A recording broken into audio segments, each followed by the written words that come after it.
Roti sisir lembut dan praktis ini cuman pakai satu kuning telur, hemat juga ya bisa dibilang. Kita masukkan dulu bahan satu, lalu aku mixer pakai stand mixer Ideal Life tipe IL221SD. Ini nggak gampang panas dan kapasitasnya gede ya, 4 liter. Recommended banget, aku pakai ini udah 1 tahunan. Kalau udah tercampur rata, kita masukkan garam dan margarin, lalu kita mixer kembali sampai dia kalis. Oh ya, mixer ini juga ada pengatur waktu digitalnya, jadi kita bisa atur sesuai selera.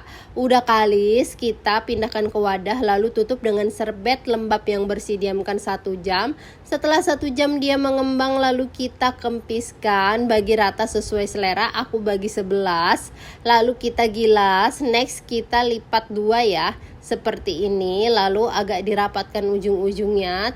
Tata di dalam loyang yang sudah diolesin margarin, lalu diamkan kembali 15 menit. Aku oven pakai air fryer 6-in-1 by Ideal Life selama 17 menit, suhunya 170 derajat. Udah matang, jangan lupa diangkat, hangat-hangat kita olesin dengan margarin. Ini hasilnya lembut, enak, gurih jadi satu ya. Liatin seratnya cantik banget pas dibelah. Bisa juga makannya diolesin margarin, tabur gula, atau juga diolesin margarin dengan tabur keju. Sesuai selera kalian aja ya. All cookware aku beli di Ideal Life.